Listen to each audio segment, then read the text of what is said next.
মুসলিম বিশ্বে যে missionary project, তারা মিশনারি স্কুল কলেজের মাধ্যমে মুসলিম যুবকদের যারা ইসলাম সম্পর্কে জ্ঞান রাখে না তাদের মগজ কীভাবে ধোলাই করা হয় এবং কিভাবে ধীরে ধীরে তাদেরকে খ্রিস্টান কিংবা নাস্তিকে পরিণত করা হয়, এই বিষয়ে আমরা সবাই আহমদ দিদাত রহমাহুল্লাহর নাম জানি। তার একটা আলোচনা, তিনি তার একটা বক্তব্য এখানে তুলে ধরছেন যে পাকিস্তানের একাধিক শহরে খ্রিস্টানদের সংখ্যা লাখ পেরিয়ে গেছে এবং পাঞ্জাবে বহু গ্রাম খ্রিস্টান জনবসতিতে পরিণত হয়েছে। অথচ চিন্তাভাবনায় পাকিস্তান একটি মুসলিম দেশ। ধর্ম সম্পর্কে বেপরোয়া হওয়ার কারণে পাকিস্তানের মুসলমানেরা ধর্মের সংরক্ষণ ও তার প্রচার ও প্রসারের কাজে সঠিক গুরুত্ব দিচ্ছে না, যার পরিণামে অপরিণীয় ক্ষতি হয়ে যাচ্ছে। পাকিস্তানের খ্রিস্টানেরা মুসলমানদের মতো নাম রাখে, মুসলমানদের মতোই পোশাক পরিধান করে, আর ওই সবই করা হচ্ছে পরিকল্পনা অনুযায়ী, যাতে অনায়াসেই ইসলামের ক্ষতি করে ওঠা যায়। অর্থাৎ একজন মুসলিম যখন তার ধর্ম সম্পর্কে সচেতন নয়, ঠিক তখনই একজন মুসলিমকে এগুলো গিলিয়ে তার ব্রেন ওয়াশ করা সম্ভব। এবং তিনি এখানে বাংলাদেশের মিশনারি কার্যক্রম সম্পর্কেও বৃহৎ অনেকগুলো তথ্য নিয়ে আসছেন।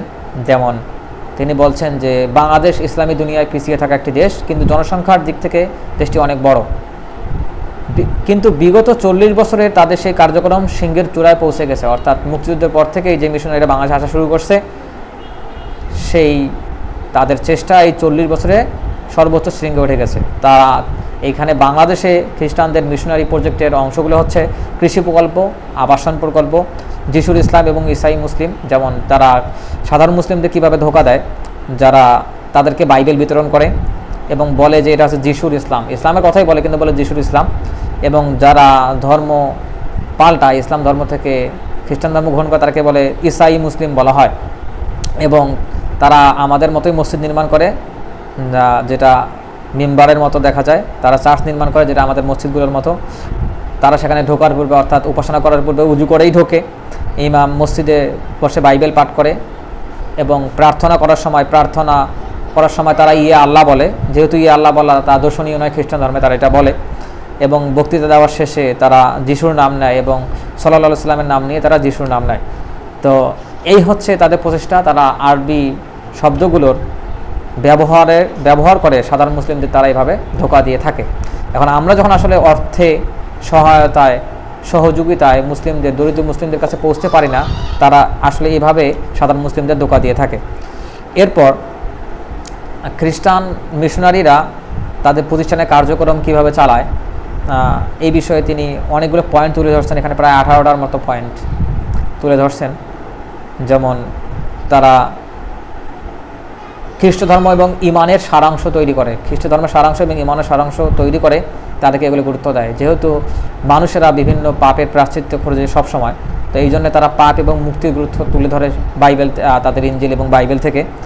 তো এবং তওবা এবং ইমানের বিষয়ে তারা বয়ান করে মুসলিমদেরকে, পাপ এবং তার সংশোধন বিষয়ে বক্তব্য দেয়। এবং সূরা ফাতিহাকে তারা লর্ডস প্রেয়ারের সঙ্গে তুলনা করে, সূরা ফাতিহাকে তারা নিম্নমানের বলে প্রচেষ্টা চালায়। এভাবে তারা, যারা এগুলো ট্রেনিং দেয়, তারা আবার উচ্চশিক্ষিত হয়, তাদেরকে ট্রেনিং দিয়েই পাঠানো হয়। এরপর হচ্ছে শিক্ষা ব্যবস্থার কথা বলা হয়েছে, যে শিক্ষা ব্যবস্থার কোন কোন অংশগুলো তাদের প্রজেক্টের অংশ। যেমন এখানে বলা হয়েছে শিক্ষার ভাষার মাধ্যম পরিবর্তন, সেটা অবশ্যই ইংরেজি হতে হবে।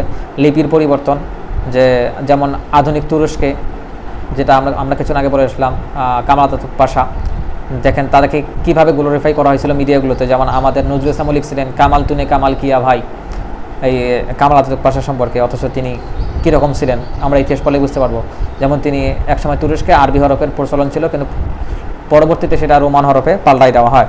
এরপর তাদের প্রজেক্ট হচ্ছে বিদেশি ভাষাকে আবশ্যিক করা, দিনের মর্যাদাকে ভুলণ্ঠিত করা এবং সাধারণ শব্দের মাধ্যমে সাধারণ মুসলিমদের ভিতরে সেগুলো ঢুকিয়ে দেওয়া, ধর্মহীন উপাদানের অন্তর্ভুক্তি করা, আলেম এবং দিন শিক্ষার্থীদের প্রতি অবজ্ঞা প্রদর্শন করা, শিক্ষক নির্বাচন করা তাদের মতো করে, সহশিক্ষা, যেটা নারী পুরুষ শিক্ষা ব্যবস্থা, ধর্মীয় মাদ্রাসার সংকোচন, অর্থাৎ মাদ্রাসাগুলো যে বিভিন্নভাবে তাদের অর্থ সংকোচন করে দেওয়া এবং তারা যে স্থানগুলোতে মাদ্রাসা করে আসে সেগুলোকে রাষ্ট্রীয় আইনের আওতাভুক্ত করে সেগুলোর উপর ধর্মীয়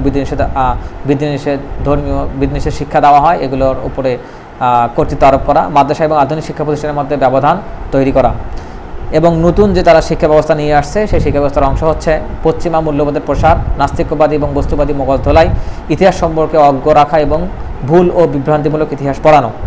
এরপর হচ্ছে পশ্চিম এবং পশ্চিমা এজেন্টের দোষ ও অতিরঞ্জন আড়াল করা, যে তারা যারা পশ্চিমা এজেন্ট আছে তাদের যে দোষ ত্রুটিগুলো আছে আমরা যেগুলো প্রকাশের মাধ্যমে তাদের প্রতি বিরূপ হতে পারি সেগুলো তারা গোপন রাখে এবং ইসলামী শিক্ষাকে কেবল একটি দর্শন ও চিন্তা এবং দর্শন বানিয়ে দিয়েছে, অর্থাৎ ইসলামে মানার কিছু নাই, এটা শুধুমাত্র একটা চিন্তা দর্শন।